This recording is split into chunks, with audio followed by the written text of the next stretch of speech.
തിരിച്ചെത്താം. ഇപ്പോൾ ശ്രീ VPP മുസ്തഫ കൂടി നമുക്കൊപ്പം ചേരുന്നു, CPM നേതാവ്. ശ്രീ VPP മുസ്തഫ, ഇതിപ്പോൾ വലിയ വീഴ്ച സംഭവിച്ചിരിക്കുന്നു എന്നതൊരു യാഥാർത്ഥ്യമാണ്. അത് ഇന്നലെ മാധ്യമങ്ങളെ കണ്ടപ്പോൾ CPM സംസ്ഥാന സെക്രട്ടറി തന്നെ ഉൾക്കൊണ്ട കാര്യമാണ്. ഇന്ന് മുഖ്യമന്ത്രിയും വളരെ ഗൗരവത്തിൽ കാണേണ്ട സാഹചര്യമാണ് ഉണ്ടായിട്ടുള്ളത്. ആ പ്രാധാന്യത്തോടു കൂടി തന്നെ ഈ വിഷയത്തെ സമീപിക്കണമെന്ന ഒരു നിർദ്ദേശം ഉദ്യോഗസ്ഥർക്കും ഇന്നത്തെ അടിയന്തര യോഗത്തിൽ നൽകിയിട്ടുണ്ട്. നല്ലത്. അതിനുശേഷം കുറച്ച് നടപടികളും എടുത്തിട്ടുണ്ട്. പക്ഷേ ഇവിടെ നമ്മുടെ മറ്റ് പാനലിസ്റ്റുകൾ പറയുന്നത് എന്താണ് കണ്ണൂർ ജയിലിൽ നടക്കുന്നത് എന്ന് അറിയാവുന്ന ആളുകളാണ്, അത് മനസ്സിലാക്കിയവരാണ്, അത് അങ്ങനെ എൻഡോസ് ചെയ്യുന്ന ആളുകൾ തന്നെയാണ് ഇപ്പോൾ മുഖം രക്ഷിക്കലിന് ഇങ്ങനെ ചില നടപടികൾ എടുത്തിരിക്കുന്നത് എന്നതാണ് പറയുന്നത്. ഇപ്പോൾ ഉണ്ടായ ഗോവിന്ദസ്വാമിയുടെ ഈ ജയിൽ ചാട്ടം ഇവിടെ സൂചിപ്പിച്ചതുപോലെ വലിയ വീഴ്ചയാണ്. അതിലൊന്നും യാതൊരു തർക്കവുമില്ല, സംശയവുമില്ല.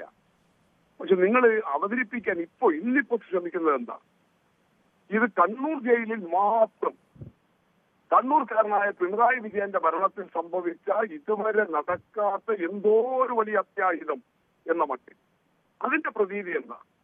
കണ്ണൂര് പിണറായി വിജയൻ, കണ്ണൂർ ജയിൽ, കണ്ണൂരിലെ CPMന്റെ സാന്നിധ്യം, സ്വാധീനം, ഇത് വെച്ച് ഒരു പ്രതീതി നിർമ്മിച്ചാണ് ദൗർഭാഗ്യവശാൽ ഇന്നീ ചർച്ചയെ കൊണ്ടുപോകുന്നത്. അങ്ങനെയാണെങ്കിൽ ഏതെല്ലാം നിലയിൽ ചർച്ചയെ കൊണ്ടുപോകേണ്ടി വരും?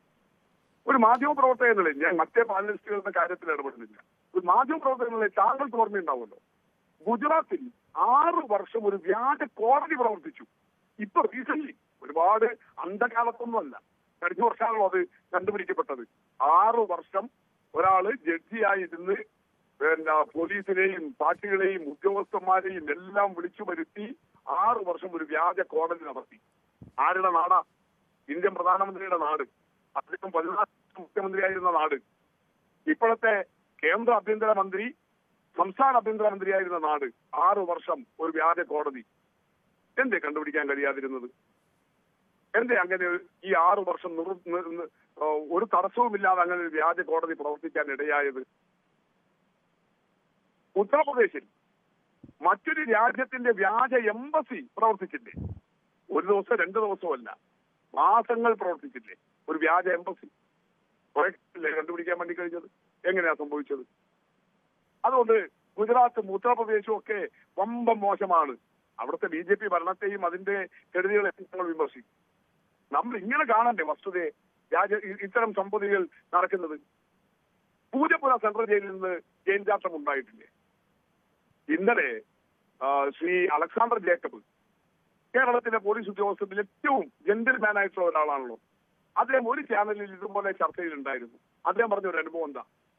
അദ്ദേഹം പോലീസിൽ പ്രവർത്തിച്ചുകൊണ്ടിരിക്കുമ്പോൾ, കേരളത്തിലെ പോലീസിൽ പ്രവർത്തിച്ചുകൊണ്ടിരിക്കുമ്പോൾ UDF ഭരണകാലത്ത് 2013 തിരുവനന്തപുരം സെൻട്രൽ ജയിലിൽ ഒരു ഫംഗ്ഷൻ നടക്കുന്നു. ഒരു സംസ്ഥാന മന്ത്രിയാണ്, അന്നത്തെ ഒരു UDF മന്ത്രിയാണ് ആ പരിപാടിയിൽ പങ്കെടുക്കുന്നത്. അദ്ദേഹം പരിപാടിയെല്ലാം കഴിഞ്ഞ് തിരികെ പോരുമ്പോൾ ആ മന്ത്രിയുടെ ചോദ്യത്തിൽ അത് ജയിൽ മന്ത്രിയാണ് എന്ന് വരെ സ്ഥിരീകരിക്കുന്നുണ്ട്. അതെ, ആയിക്കോട്ടെ. ഞാൻ പറയുന്നത് വെച്ചാൽ ഒരു ഔദ്യോഗിക കാറിൽ അവിടെ നിന്ന് പട്ടാപ്പകൽ ആരൊക്കെ ജയിൽ മേധാവി, ജയിൽ പോലീസ് മേധാവി, 10-30 ഉദ്യോഗസ്ഥർ, ഇവരെല്ലാം പട്ടാപ്പകൽ പരസ്യമായിട്ട് നിൽക്കെ, മന്ത്രിയോടൊപ്പം നിൽക്കെ. ആ കാറിലാണെങ്കിൽ മന്ത്രിയുടെ ഗൺമാൻ, പേഴ്സണൽ അസിസ്റ്റന്റ്, മന്ത്രി, ഡ്രൈവർ.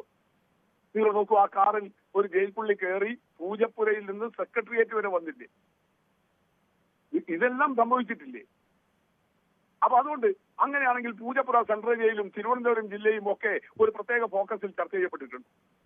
പിന്നെ എന്താ കണ്ണൂർ സെൻട്രൽ ജയിലിലെ ഒരു ജയിൽ ചാട്ടത്തെ ഇങ്ങനെ വല്ലാതെ ഫോക്കസ് ചെയ്ത് കണ്ണൂർ സെൻട്രൽ ജയിലിൽ എന്താ കുഴപ്പം, കണ്ണൂർ ജയിലിൽ എന്താ കുഴപ്പം എന്ന ചോദ്യത്തിന് കാരണം, തിരുവനന്തപുരത്ത് തന്നെ മറ്റൊരു ജയിലിൽ നിന്ന് വനിതാ ജയിലിൽ നിന്ന് 2 വനിതകൾ തടവ് ചാടിയിട്ടില്ലേ? അട്ടക്കുളങ്ങര ജയിലിൽ നിന്ന്. അവിടെ എന്താ അങ്ങനെ ഒരു ചോദ്യം കണ്ണൂരിനെ ജയിലിനെ കുറിച്ച് ചോദിക്കുന്നത്? അട്ടക്കുള ജയിലിൽ എന്താ കുഴപ്പം എന്നാരും ചോദിക്കാത്ത. ശരി, എന്തായാലും ഞാൻ മാതൃകാപരമായ നടപടിയല്ലേ ഇപ്പോൾ സ്വീകരിക്കുന്നത് എന്ന ചോദ്യത്തിന് മറുപടിയായിട്ടാണ് നമ്മളുടെ പാനലിലുള്ള കോൺഗ്രസ് പ്രതിനിധി ഇത് മുഖം രക്ഷിക്കൽ